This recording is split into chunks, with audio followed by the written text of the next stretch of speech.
Norway is one of the most beautiful countries in the world, but it's sneaky as well. Sometimes it's so pretty you don't realize what you're seeing. Look at that ship off to the far right. It looks like a little boat. That's a cruise ship. This fjord is so large that it makes a cruise ship look tiny. And this is a tiny fjord. This isn't a big one. This is the Aurlands Fjord. I'm going to try to talk less than I normally do and let you just look at how beautiful things are. But obviously there are some things that I want to say about Norway along the way. To start with, it's the wealthiest nation in Europe. That's largely because of oil. The government operates the oil companies, and they use that money in a sovereign wealth fund, and they've done a really good job managing that money, unlike a lot of countries. A lot of countries have oil money, but Norway has used it really well to the benefit of their citizens.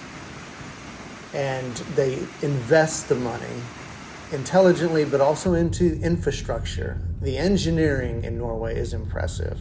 Tunnels are everywhere. They're massive. So big that they have interchanges in the tunnels. This is a roundabout in a tunnel joining two highways.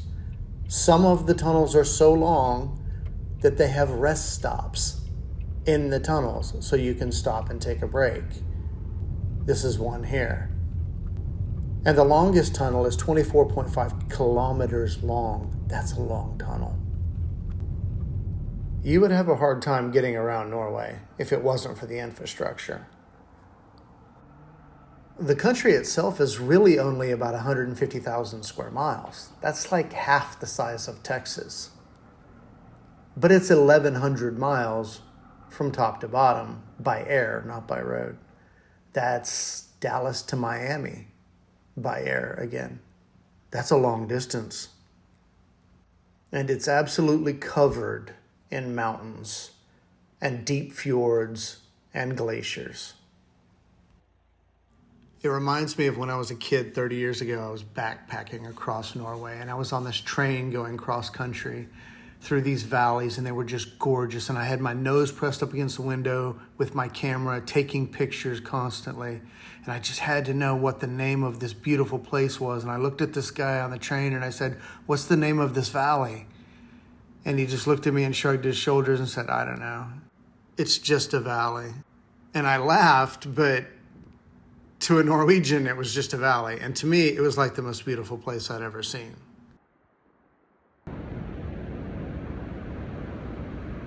This is Voringfossen, a famous waterfall. It's massive. And in the still picture on the right, look up at the top and kind of off the left, you can see a footbridge across. That's a pretty big bridge, but you can see how small it looks to give you a sense of the scale. And then on the left, you can see the highway going around the corner. You'll be able to see it again in another video here in just a second. But that's the highway we came in on to get there, and it just wraps around the edge of this steep cliff. There, you can see it on the right now. That's a highway going around the corner up at the top. This place was so powerful. I was standing out on a metal platform over the edge of this thing. It just sticks out over the edge, this metal platform. It's a viewing platform. It was really, really neat. Very impressive, and it's a popular tourist site. We stayed in a hotel called the Stalheim Hotel. This is it here. That's the view out my window. And it's in the crotch of this valley, up at the top of it, and then down at the bottom of it is a little port that goes into a fjord that we went on a cruise on. But up at the top of it is this tiny little hotel overlooking this. This is the view out my window and out the terrace. You can see the little farms down in the valley. It was so peaceful and so quiet. This was one of my favorite places because you could just stand there and look at it for hours. It was pretty cold, actually, but you could still just stand there and look at it, and it was worth it. Whether it was in the morning or in the evening, the afternoon, it didn't matter. It was just always beautiful. And from here, when we left, we went down to the end of the valley and got on this ship. This is a cruise ship. It's electric powered. And those ramps on the side are so you can walk up. You can actually get 400 people on this boat, and you have to, because it is absolutely packed all the time. And that's why they built those catwalks up the side of the boat. They're angled like this so you can line it with people, because it's just packed with people taking pictures. When we went on it, 400 person capacity, there were 9 people on the boat. We had the entire thing to ourselves, the entire ship. It was amazing. And obviously the fjords are beautiful, and that's why we went on it. So I spent all my time outside filming, taking pictures of this beautiful fjord. And again, this is a very small fjord all the way around the whole place we went. This is a very, very small, intimate fjord, and that's why I like it so much and why it was so pretty. But it was still massive and beautiful.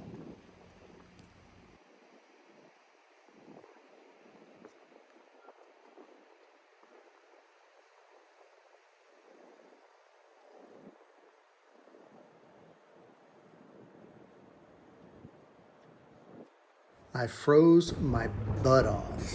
It was really cold, and I was bundled up to try and stay relatively warm. You can see one of the other little cruise ships there. You'll see it here in just a second. One going the other way, actually, is a better view of it. Those aren't electric. Those are the regular diesel-powered ones that have always run on this fjord. These electric ones are new, and they're really neat because they're quiet. And they're actually much more powerful too. Here going the other way, you can get a better view of what the regular ships look like. And again, that's a pretty decent sized boat. It's not a cruise ship, but it's a pretty decent sized ferry.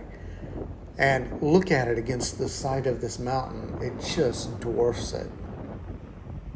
It just looks like a little toy up against this huge cliffside.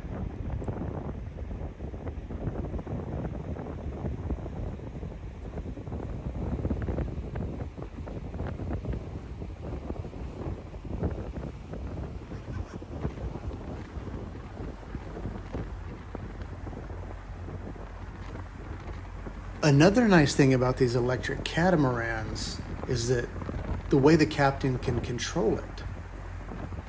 He took us nose in to this waterfall up at the side of the fjord and then spun the boat around on its axis 360 degrees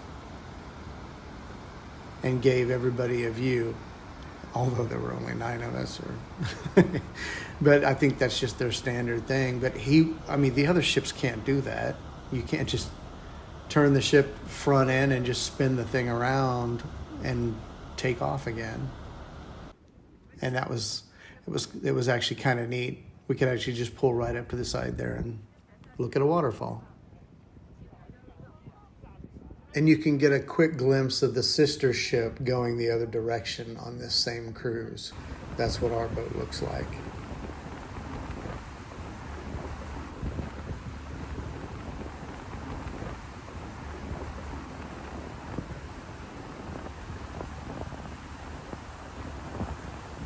The wind sounds pretty loud here, but you couldn't hear really anything from the boat. And when the wind dies down, you can tell how quiet it is and how peaceful it is. It was really nice.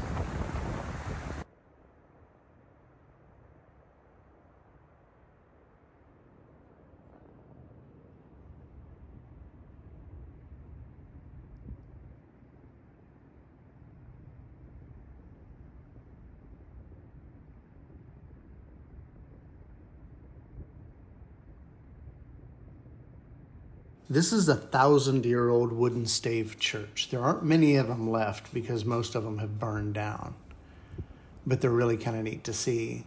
And this little town that we stopped at for lunch and coffee and stuff was kind of neat. There was a little hotel, and the guy who owned the hotel was obviously a big racing fan. He had a Ford GT40 out back, which is kind of neat. And then there were actually a bunch of other car guys in town. You could see They all had their cars lined up in the town square. It was just a nice little historic town. But it was a nice place to stop for lunch and hang out for a little bit. We stopped along the roadways several times just to take a break because we were on a lot of long road trips. And it was nice to just sit next to a fjord and look out. Or up in the distance, you can see a glacier or something like that. We went on a regular ferry as well. This is it here. This is a standard ferry. It takes cars and motorcycles and stuff like that. There were a group of motorcycle riders going across country, and they were on the boat with us. That's Nate and our guide, Romain.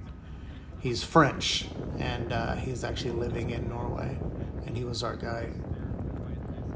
And this was a different boat ride because it wasn't anywhere near as scenic, but it was still really pretty. But we were just traversing, going across from one side of a fjord to the other just to continue on the highway. But the scenery was still pretty spectacular.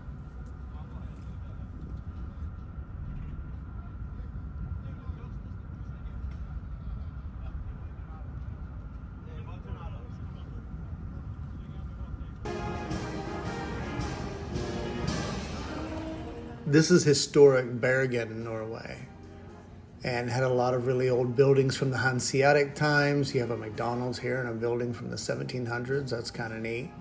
Obviously a fish market because they're big fishermen there. But Bergen's a neat old town, although it's different than I remember it from 30 years ago. I think it was much smaller then. I think there's about 250,000 people there now. It feels like a bigger place than it used to, but it's still only about 250,000 people, so it's not real large.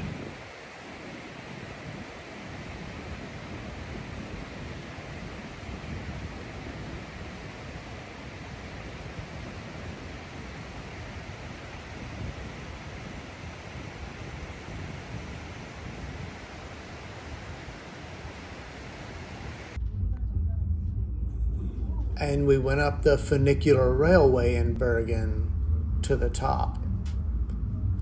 And obviously there's a really nice view of all of Bergen from up there, and there's a lake and a whole forested area, and you can just walk around and check out the nature really close to town. It's pretty nice, but the views up there are really nice.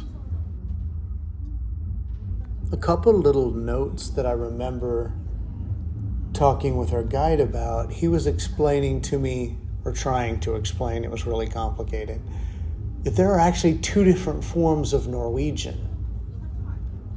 There's the older form of Norwegian, and I'm not talking about Old Norse here, I'm talking about modern Norwegian. But the older version of modern Norwegian, which is the current language, they refer to it as bokmål. And then there's another version of modern Norwegian called New Norse. And I don't exactly understand how they both coexist, but you can write words in either form and they're slightly different. I think everybody pretty much understands both of them, and I don't really understand why there are two different forms, and if they're trying to just modernize it, and if how popular that's going to be, or how they're going to manage that. It sounds to me like the old days when I was young, when they tried to take the U.S. to the metric system, tried to bring us into the modern world, and everybody knew it was a good idea, but people just didn't want to do it. I have a feeling it's a lot like that in Norway, with people just not wanting to change, but they know they need to clean the language up or something like that and bring it into more modern times somehow. It does seem like a pretty old language. And not that many people speak it. Really only like 5 million people in the world speak it, which is about the population of Norway. So there just aren't that many other people who speak it. And the other thing that I thought was interesting was immigration. A lot of people want to immigrate to Norway, and they do take in a lot of refugees. But to be an immigrant in Norway, you have to go live in this center. And there you have education, and you have to learn Norwegian. And once you've mastered all of that, you can leave and go live in the country, and you're better off, and you have a better chance of getting a job and all of those. It sounds really harsh to say you have to live in this center when you're a refugee and you show up, but actually it works pretty well because the people are well adjusted and are able to coexist in a country where everyone speaks Norwegian.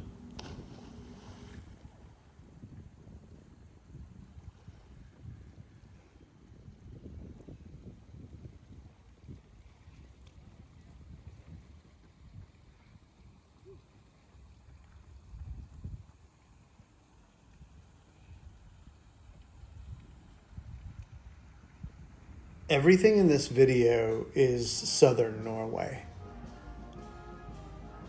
The country, as I said, is really tall. And on this trip, we only went to the south. We didn't go to the north. So there's so much more to see. This isn't even scratching the surface. But it was different than I remembered.